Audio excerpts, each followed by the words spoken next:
حسبي ربي جل الله ما في قلبي یہ تیرا نہیں ہے، یہ تجھے غلط کہہ رہی ہے. میں تجھے قرآن کریم میں بتا رہا ہوں لا تغرنکم الحیات الدنیا، کہ دنیا کی زندگی تمہیں دھوکہ نہ دے. تم نے اس پر کبھی بھی اعتماد نہیں کرنا، یہ تمہاری وفادار نہیں ہے. جو آج دنیا تمہارے ہاتھ میں ہے یہ کبھی پچھلوں کے ہاتھ میں تھی، اس سے پہلے پچھلوں کے ہاتھ میں تھی، اس سے پہلے پہلوں کے ہاتھ میں تھی، اور ہر ایک کو یہ کہتی تھی میں تیری ہوں. لیکن وقت آیا وہ بیچارہ یہاں سے نکلا اور دنیا نے سب سے پہلے اس کو پیچھے چھوڑا. اور اس طرح تم بھی یوں ہی نکل جاؤ گے. جو کچھ تمہارا نظر آ رہا ہے یہ تمہارا نہیں ہے، بلکہ اس کا اصل مالک کون ہے؟ اللہ کہتا ہے اس دھوکے میں تو نے کبھی نہیں آنا. ہمارا کیا ہے؟ والباقیات الصالحات خیر عند ربک، سورہ کاف. اللہ کہتے ہیں نیک اعمال جو تو کر رہے نا، یہ نیکیاں جو باقی رہنے والی ہیں تیرے اعمال نامے میں، یہ تیرا خزانہ ہے، یہ وفادار ہے، یہ قبر حشر میں بھی تیرے ساتھ آئے گی. باقی جو کچھ دنیا تو سمجھتا ہے یہ سب دھوکہ ہے، اس کے چکر میں نہ پڑنا. اور جو اس حقیقت کو سمجھ گیا وہ کبھی اللہ کا قانون نہیں توڑے گا. یاد رکھیے گا میری بات. آج نماز کیوں نہیں پڑھتا؟ او جی گاہکی کا ٹائم ہے، میں ادھر چلا جاؤں پیچھے نقصان ہو جائے گا. نقصان تو ویسے بھی ہو رہا ہے تیرا. اب شیطان گاہ کھینچ کے بھی اس ٹائم لا رہا ہے، سارا دن مکھیاں مارے گا، گاہ کوئی نہیں آتا. اور اللہ کی قدرت امتحان ہے، اس ٹائم رش پڑ رہا ہے اور ادھر آواز آتی ہے حی علی الصلاۃ، آؤ نماز کی طرف، تمہیں تمہارا رب بلانا چاہتا ہے. حی علی الفلاح، ادھر کامیابی ہے، ادھر نہیں، ادھر آ جاؤ. اب کہتے ہیں جی مسئلہ ہے، میں کس طرح دکان بند کر سکتا ہوں؟ میں دکان ہی میں پڑھ لیتا ہوں، چھوڑے اس چیز کو. اللہ کہتے ہیں یہ جو کچھ بھی ہے نا یہ تیرے ہاتھ میں نہیں رہنا، اور جو تیرے ہاتھ میں رہنا ہے وہ یہ عمل ہے جو تو نے اس وقت کرنا تھا. شیطان نے تجھے اس طرف پھنسا کے یہاں سے محروم کر دیا.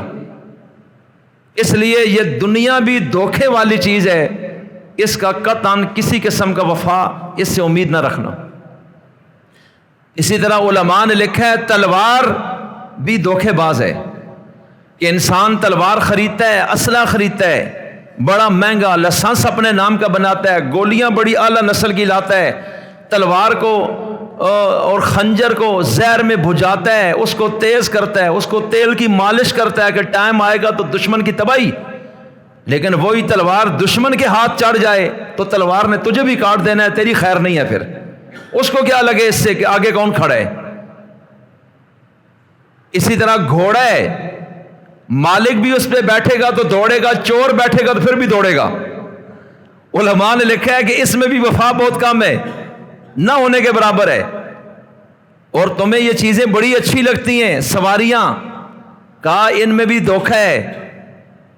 یہ کہتے ہیں جی میں نے 1.5 کروڑ کی لینڈ کروزر لی ہے، جب چور صاحب آ کے بیٹھ کے نا ریس دبائیں گے تو اس نے ٹاپو ٹاپ آپ سے نکل جانا ہے. اللہ کہتے ہیں یہ تو تمہارے ہاتھ ہی میں کچھ نہیں اور تم سمجھتے ہو میرا ہے، اس سے بڑا دھوکہ کیا ہے. اسی طرح مال ہے، مال، یہ مال جو ہے یہ بھی ہاتھ سے نکلنے والا ہے. اور آخری چیز جس میں علماء کا اختلاف ہے لیکن ایک بڑی جماعت کھڑی ہے کہ عورت کے اندر بھی دھوکہ ہے. عورت کے اندر، دنیا کے اندر بہت سارے فتنے انسان عورت کے ذریعے ان میں پھنستا ہے. اعتماد کیا، ٹرسٹ کیا، اپنی لالچ کی وجہ سے وقت آیا اس نے بے وفائی کرنی ہے، اس کی ڈیمانڈیں پوری کرتے کرتے، بیوی ہے کوئی بھی ہے، اب اس نے جائز ناجائز سارے قدم اٹھائے کہ اس کو خوش رکھنا ہے. اور ایک وقت آیا یہ مرا اور عورت نے ٹائم ہی ضائع نہیں کیا، یکدم اس نے دوسرا خامن کر لیا. اب یہ اس کی خاطر پھنس گیا جہنم میں. تو اس لیے میں عرض یہ کرنا چاہتا ہوں، اللہ تعالیٰ یہ چیز کہہ رہا ہے کہ یہ زندگی تیرے ہاتھ سے نکل جائے گی، مال ہاتھ سے نکل جائے گا، رشتہ ہاتھ سے نکل جائے گا، یہ پیسہ ہاتھ سے نکل جائے گا، یہ جوانی ہاتھ سے نکل جائے گی، یہ دنیا کا کر و فر حشم و خدم، جہاں کے اقتدار، یہاں کے اختیار، یہ بے وفا چیزیں ہیں. ہم تجھے بار بار بتا رہے ہیں کہ ان کی وجہ سے ہمیں ناراض نہ کرنا، ان کی وجہ سے ہمارے حکم کو نہ توڑنا، نہیں تو تیری بربادی سے دنیا کی کوئی طاقت تجھے نہیں بتا سکے گی. اور یہ آگے آ رہا ہے اس صورت میں. فرمایا واللیل اذا یسر، کہ میں رات کی قسم اٹھاتا ہوں جب وہ ڈھل جائے. اتنی لمبی ظلمت کی رات ہے، اندھیرے ہی اندھیرے ہے. ایک وقت آتا ہے کہ اس کا بھی وجود ختم ہو جاتا ہے، پھر روشن دن آتا ہے، ایک وقت آتا ہے روشنی بھی ختم ہو جاتی ہے. اللہ کہتا ہے یوں ہی زندگی دن رات سے تیرے ہاتھ سے نکلتی چلی جا رہی ہے. حل فی ذالک قسم لذی حجر، اللہ کہتا ہے یہ جو قسمیں میں نے اٹھائی ہیں، ان قسموں میں عقل والے لوگوں کے لیے پوری پوری عظمت والی قسمیں، اگر ان میں غور کرو کہ میں نے یہ چن چن کر لفظ بولے ہیں تمہیں سمجھانے کے لیے.